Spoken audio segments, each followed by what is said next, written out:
Hello বন্ধুরা, আজকে আমি বানাবো কোয়াশের তরকারি। শুধু কোয়াশের তরকারি না, আজকে আমি অনেক রকমের তরকারি করব। কিন্তু আজকে নিরামিষ বলতে কি ডিম আছে, মাছ টাছ নেই, তো আজকে এগুলো তরকারি করব। তো আজকে কোয়াশ আলু দিয়ে ঝোল করব, ডিম দিয়ে। কোয়াশ সেদিনকে আমি নিয়ে আসলাম রবিবারে। তবুও দেখো কোয়াশগুলো দেখো পচে পচে যাচ্ছে, কোনো সবজি থাকে না।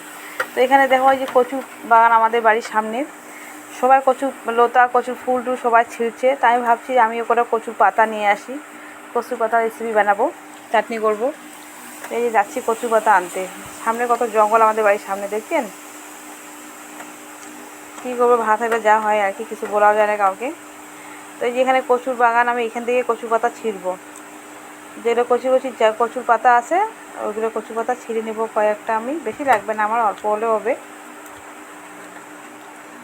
তো এগুলো এখান থেকে কচু পাতা আমি এর আগেও অনেকবার রান্না করেছি আর তোমাদের সাথে ভিডিও শেয়ার করেছি আমি।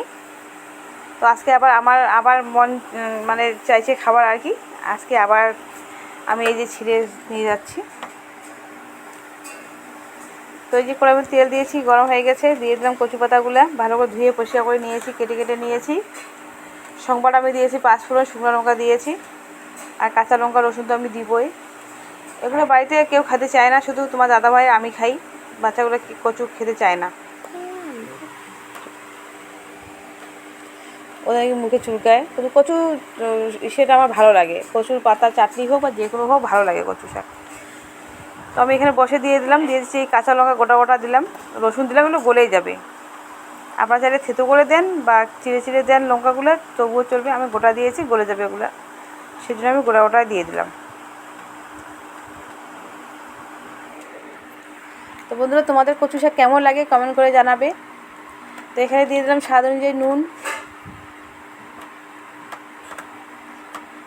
দিয়ে ভালো করে নেড়ে চেড়ে নিব। এবার দিয়ে দিচ্ছি অল্প একটু হলুদ দিলেও বোঝা যাবে না, না দিলেও বোঝা যাবে না, তবুও একটু দিচ্ছি। তো দিয়ে দিলাম হলুদ, দিয়ে ভালো করে উল্টে দিই, ভালো করে নেড়ে চেড়ে চাপা দিয়ে দেবো থালা। 5 মিনিট সিদ্ধ হবে। তো বন্ধুরা দেখো 5 মিনিট 5 মিনিটের আগে দেখো সিদ্ধ হয়ে গেছে, পুরো গলে গেছে। কচু পাতা চাটনি, পুরো চাটনি কী হয়ে গেছে দেখছো, রসুন লঙ্কা সবে গলে গেছে, 2-1টা রসুন দেখা যাচ্ছে, কিন্তু সিদ্ধ হয়ে গেছে।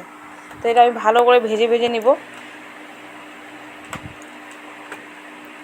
তো চাটনি দেখো হয়ে গেছে তৈরি।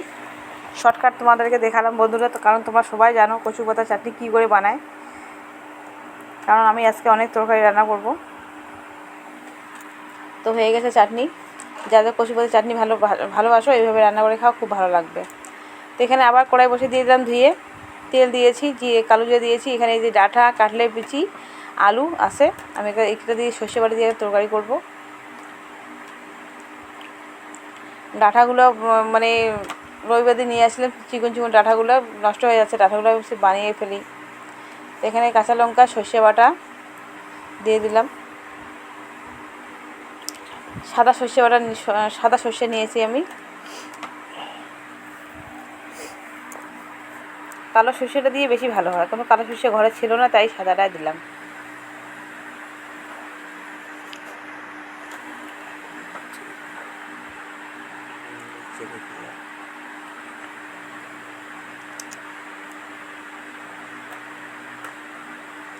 তো হয়ে গেছে বন্ধুরা, এই যে এখানে ভাতও হয়ে গেছে, আমরা এখন খেতে বসবো। আর ডিম দিয়ে কোয়াশের আলুয়ের ঝোলও আছে, সেটা তোমাদেরকে দেখা হয় নাই, এই তোমাদেরকে দেখাবো এখন। এটা হচ্ছে বার্গার, এর আগে বার্গার আমরা খাচ্ছি।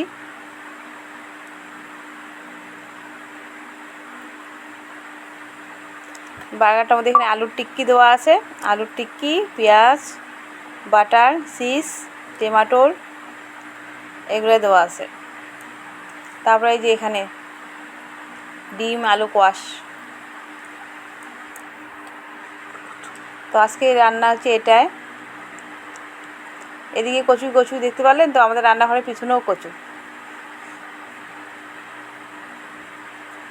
তো এখানে কোয়াশ, আলু, সয়াবিন, ডিম দিয়ে ঝোল।